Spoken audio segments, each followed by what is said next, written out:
The federal government will expand the trial of its controversial cashless welfare card to Bundaberg and Hervey Bay in Queensland. The government remains committed to the card despite an audit of the scheme failing to adequately assess its effectiveness. Bundaberg and Hervey Bay are the first majority non-Indigenous areas to have the card introduced. Paul Fletcher is the new Minister for Families and Social Services and joins me tonight. Paul Fletcher, welcome. Good to be with you, Patricia. So a National Audit Office assessment of trials in Ceduna, East Kimberley and the Goldfields earlier this year couldn't actually establish the effectiveness of the cashless welfare card. So why is it being expanded like this? Well, as you say, the cashless debit card has now been in place in 3 locations around Australia: Ceduna, East Kimberley and the Goldfields, in some cases for 2 years or more. And in the independent assessment that the government commissioned, significant positive results. Over 40% of participants who are drug takers said they'd reduced the amount of drugs, and similar numbers in terms of alcohol consumption. And so the government took the decision to introduce the cashless debit card in those locations based upon consultation with community leaders with the intention of reducing welfare funded high levels of alcohol and drug consumption in those communities, which was having a deeply adverse effect on social stability. So the idea is that 80% of your welfare benefit goes onto a card, which can be used to purchase all the necessities of life, can't be used to purchase alcohol or drugs. And so what it means is the welfare benefit that's coming into the family is going to put food on the table, make sure the kids have got clothes and so on, and it's not being used for alcohol and drugs. So that's the policy intention. The assessment that the government has done has been a positive one. We've certainly taken on board some of the recommendations of the Audit Office, and there'll be a further assessment of the existing 3 trial sites. And as we now expand out to Bundaberg and Hervey Bay, we'll certainly be carefully measuring the outcomes of the trial in those locations. Hervey Bay and Bundaberg are the first non-majority Indigenous areas to have the card introduced. Why were they chosen? That's right, and that is a very significant point. About 14% of the participants in Bundaberg and Hervey Bay are expected to be Indigenous, so the great majority non-Indigenous, as compared to the first 3 sites, which are majority Indigenous. There were 2 main reasons why Bundaberg and Hervey Bay were chosen. First, high levels of intergenerational welfare dependency in those locations, and secondly, high levels of youth unemployment.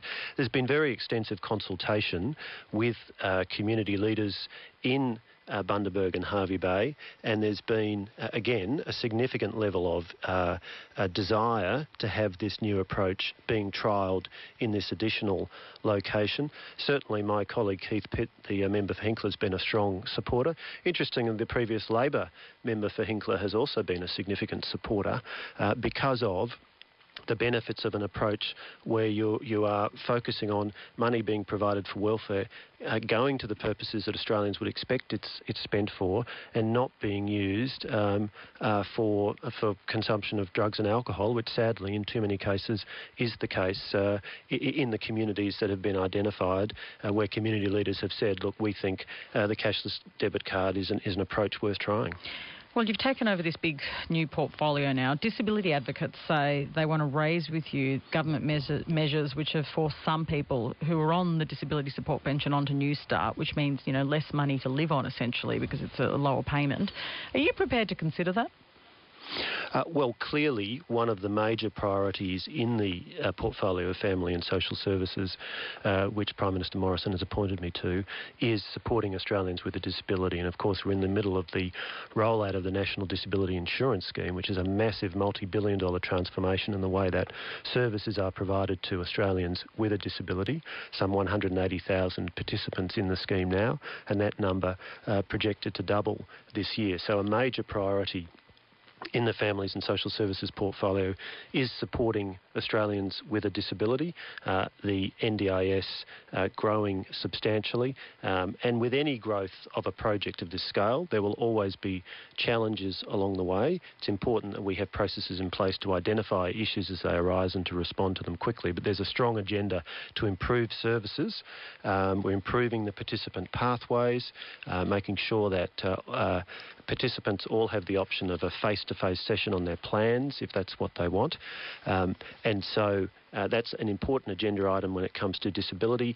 There has been a significant focus in terms of the disability support pension, in ensuring that those who receive it meet the conditions, and a significant amount of work done by my predecessor ministers, Christian Porter, Dan Tehan, and of course Scott Morrison, and that has produced a continuation in the number of people on disability support pension, but there has been a reduction in the rate at which it's been growing. Newstart hasn't increased in real terms since the 1990s. It's actually less than the grants being offered to drought-stricken farmers. Could you live on Newstart? Well, I don't think anybody would claim that living on Newstart is necessarily an easy thing. I'd make the point that 99% of people who receive Newstart also receive other benefits, such as Commonwealth rental assistance if they're in private accommodation, such as family tax benefit if they have children, such as the energy supplement. Yeah, so, some don't they? Do they? And it's almost impossible to live on. Well, the vast majority of people are receiving other benefits. But the other point I'd make is Newstart is designed to be support for people to enter the workforce and return to getting a job. The best form of welfare is a job. And sure, but if you can't get one... Well, but the point I'd make is that under the coalition government since 2013, we've created over 1 million jobs. So there's been a substantial number of people moving from welfare to work, and we're determined in our agenda in the social services portfolio, I'm determined to build on the great work of my predecessors so that we continue to have a focus on assisting people to transition into the workforce. And again, to come back to the cashless debit card, one of the focuses and one of the priorities is if you have a significant drug or alcohol addiction, that really compromises your capacity to get into the workforce. So with projects like the cashless debit card or the trial that we've announced of random drug testing for 5,000 Australians on Newstart and Youth Allowance, again, the intention here is to be able to identify people who are struggling to access the workforce because of significant addiction issues. But you know that the business community, you know, you're a former businessman, have called for the rise in Newstart because they say people are just not job ready when they're living on Newstart. They can't even look presentable enough to go into jobs because they are so poor. Do you have sympathy with that argument?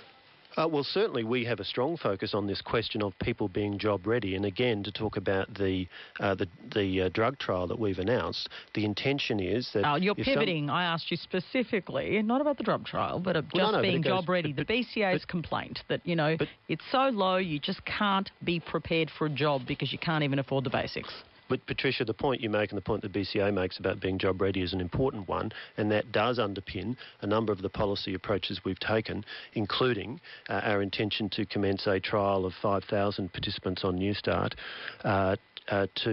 of random drug testing to identify if people have an addiction issue.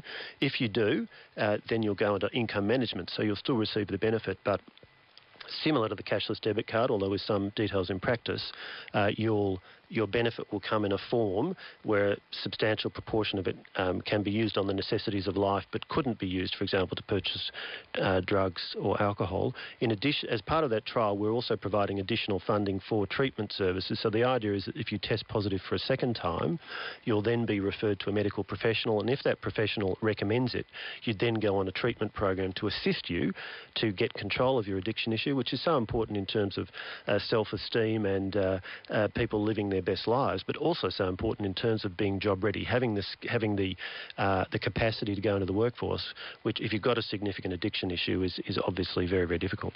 The federal government is committed to fully funding the rollout of the National Disability Insurance Scheme, but there are ongoing concerns the scheme doesn't function well for people with intellectual disabilities who can't make choices about the care they need. What steps are being taken to rectify that? The National Disability Insurance Scheme is a transformational approach to supporting Australians with a disability. Some 180,000 people are now participants. That number targeted to double this year as we move to what's called full scheme in a number of additional states. Now, the design approach of the National Disability Insurance Scheme, which was set by the previous Labor government, and we then, in a bipartisan commitment to this big reform, took it over when we came to government in 2013. But a key design approach is about contestability in how money is provided to participants, so that the idea is that you have funding which can then be used for the provision of services. I'll give you an example of a young woman I met the other day, Lindy Joy, who has Down syndrome. She's recently returned from an international taekwondo competition. Now, her mother, who's a very passionate advocate, and Lindy Joy explained to me that she's been engaged in taekwondo for a couple of years. Through the National Disability Insurance Scheme, she's able to have funding for a caseworker to take her along to her taekwondo training, and it's all part of her having a much greater participation in the life of the community as any Australian would expect. And that's one of the key themes of the National Disability Insurance Scheme: better participation for people with a disability, much more choice and flexibility in how you are supported through the plans that are designed for each participant, and of course increased economic participation, because one of the objectives is a higher proportion of Australians with a disability able to participate in the workforce. Just on some political issues of the day, many Australians are still wondering why Scott Morrison replaced Malcolm Turnbull as Prime Minister. Today, Scott Morrison said, just get over it, when asked by Bill Shorten. Should Australians just get over it? Well, I think what Australians expect to see the Morrison government doing, and what we're very focused on doing, is getting on with delivering outcomes for the people. Sure, but should Australians just get over it? That's the question. Well, what I think Australians should and do expect from the Morrison government is that we're focused on the things of concern to them: a stronger Australia, a safer Australia, bring the Australians together. But if they're concerned about the removal of the Prime Minister, should they just get over it? Well, I think the best way to address any concerns is to demonstrate that we are getting on with being a good government, delivering the services that Australians expect. So should they get over it or not? Well, I think what we are focused on, it's a matter for Australians to decide what they want to do. Yeah, so they don't have to get over it, do they? It's just like kind of recent history. What we're focused on is demonstrating to them, that to the Australian people, that we are about being a good government, serving their needs, and that's proved by action, not talk. So in my portfolio and in every portfolio, all of my colleagues and all of my backbench colleagues were all focused on delivering outcomes for the Australian people. After Julia Gillard replaced Kevin Rudd, she struggled to articulate the reason. A shocked electorate marked her down for it, and she almost lost the 2010 election. Why are you risking the same sort of backlash? Well, look, again, I'll leave that one to the commentators and the historians. No, but I mean, really, you know, people want an answer, and it's been inadequate so far. Well, what Prime Minister Morrison is focused on is building a stronger Australia, a safer Australia, bringing Australians together, not setting Australians against each other. These are our priorities. What my ministerial colleagues and I are all focused on is getting on with delivering outcomes for the people we're there to serve. I mean, I was very pleased to be able to get legislation through the Senate yesterday to establish this fourth trial site for the cashless debit card, building on the great work of my predecessor, Dan Tehan.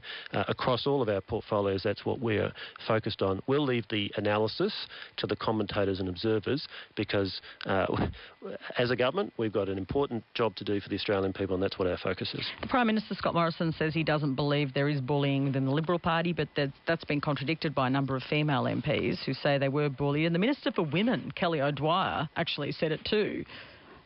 Is there bullying? Well, I can only comment on what I've observed. I have not observed bullying. I make it clear that in this workplace, as in any other workplace, if there are complaints of bullying, they ought to be seriously addressed and investigated. We have a clear process within the Parliamentary Liberal Party and the National Party, which is, in the first instance, we all have access to our whips who provide us with pastoral care. You go and have a chat to them if you've got concerns, and if necessary, it's escalated within our organisational structure within the parliamentary party. So there are processes in place. There should be. Bullying in any workplace should not be tolerated, and any complaints need to be considered seriously. I can simply say from my own experience, what I've observed, I have not observed instances of bullying. But, of course, any complaints about bullying need to be taken seriously. And that you're not interested in adopting quotas. I've heard you say that before. You're not going to make your target, though, of increasing the representation of women. Well, look, as Prime Minister Morrison has observed, when Chris McDivan was the federal president of the Liberal Party and previously the state president of the New South Wales division. She led a very successful program of encouraging women, mentoring women, and developed a substantial track record of getting women into Parliament. And of course we are getting women into Parliament all around Australia. Just on the 8th of September, 2 women were pre-selected in winnable positions on the Tasmanian Liberal Senate ticket, Claire Chandler and Tanya Dennison. That's a long time ago. On the 8th of September. The 8th of September is not very long ago. The 8th of September, Georgina Downer was re-endorsed as a Liberal candidate in Mayo. And is Georgina Downer going to win? On the 6th of September, Jane Hume was re-endorsed for the number 2 position on the Victorian Liberal Senate ticket. Kate Ashmore on the 2nd of September, pre-selected as a Liberal candidate. Kate Ashmore was pre-selected as candidate for the seat of Macnamara, which used to be Melbourne Ports, and you'd know that seat is one that Labor won at the last election on the first preference vote of less than 30%. Macnamara is an extremely winnable seat, and Kate Ashmore is an excellent candidate. Paul Fletcher, I've run out of time, but thank you for coming in. Thanks, Patricia. Great to chat to you. That's the Minister for Families and Social Services, Paul Fletcher. And this is RN Drive.